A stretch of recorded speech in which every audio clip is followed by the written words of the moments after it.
time, a car on autopilot crashing into a parked police SUV in California. Tesla saying it is each driver's responsibility to keep their hands on the wheel.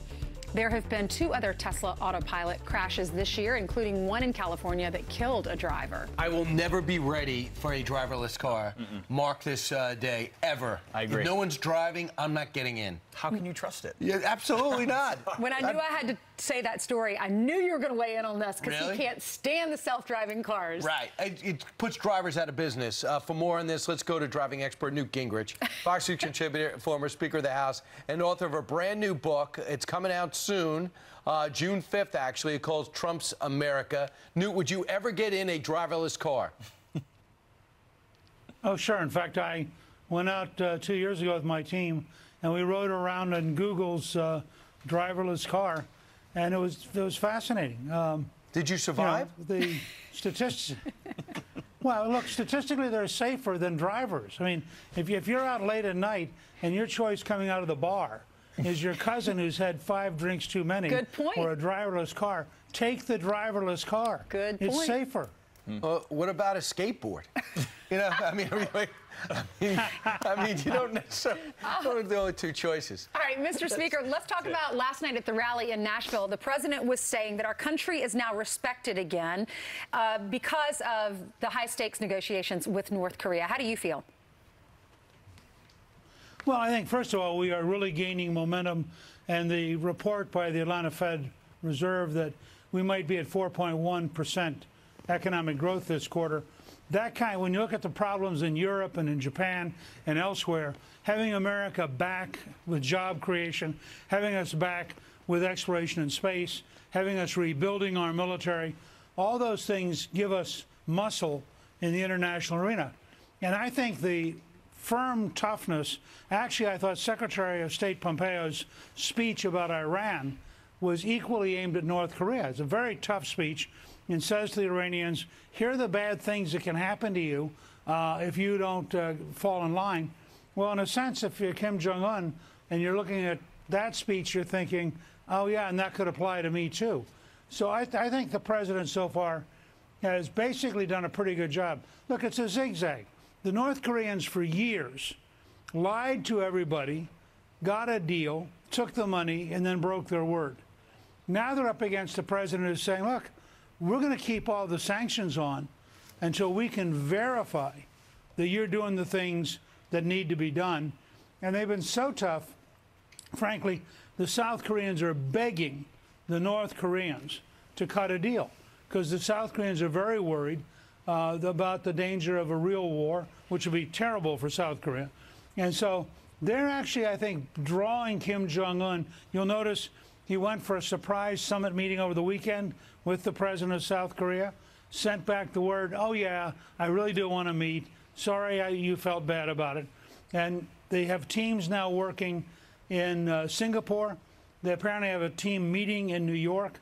But again, this could take years to finish up. It's not going to be a magic moment where they get together, Kim Jong-un decides to give up all of his nuclear weapons in return for a visit to Mar-a-Lago or a promise by Trump to open up 3 golf courses.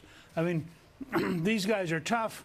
They've spent 3 generations going through terrible circumstances to try to build these weapons, and it's going to be pretty tough getting them to give them up. So this is so if June 12th happens, it's only going to be the start. They're not going to walk out with a deal. And I think that's always been the mindset.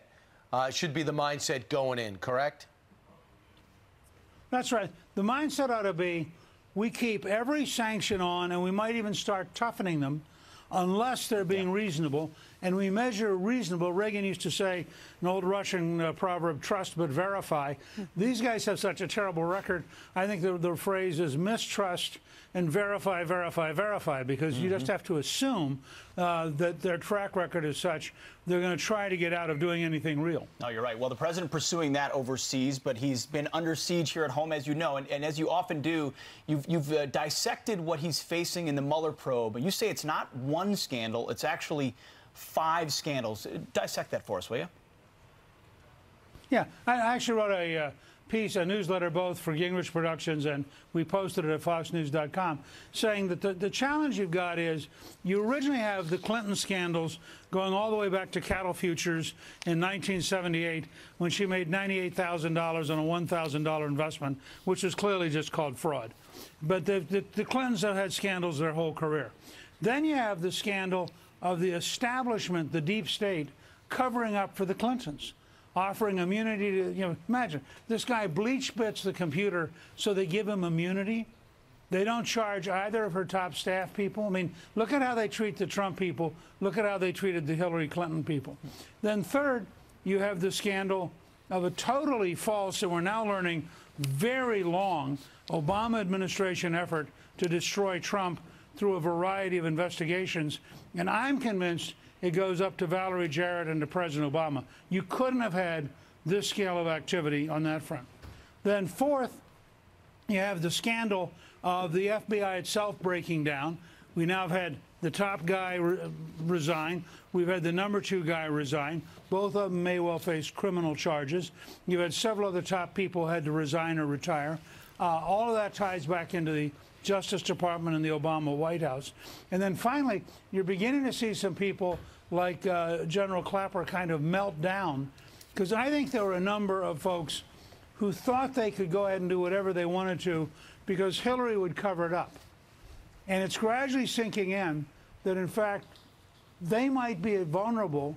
And I look both at the former CIA director and the former director of National Intelligence as two of the good examples of people who really went over the line, assuming they'd be protected, and now they could be faced with serious charges in their own right. And both guys who are known to have to verify intelligence and come out with very learned opinions have said, well, I think that Putin has compromised Trump, and Clapper thinks that Russia threw the election. I'm just saying that, but even though the evidence doesn't point to that, totally irresponsible. They're acting like guilty people. Newt, thanks so much. I cannot wait for your book. Well, look, I have to tell you, the breaking point for me was the interview Clapper did where he said he hated to use the word spy. And I thought to myself, this guy was the director of national intelligence. I know, right? He was theoretically in charge of all of our spies. I mean, that would be like having a guy as a barkeeper who doesn't like alcohol and refuses to serve it. I mean, it just tells you how screwed up these guys are getting as they face a world they never expected to have happen. They didn't. They thought Hillary was going to win. Right. Thanks, Newt. Thank you. Appreciate it. All right. That's right. Meanwhile, you heard President Trump give her a shout-out last night? She loves your state. She loves your country. She's going to win. Marsha Blackburn. This morning, Congresswoman Marsha Blackburn joins us live.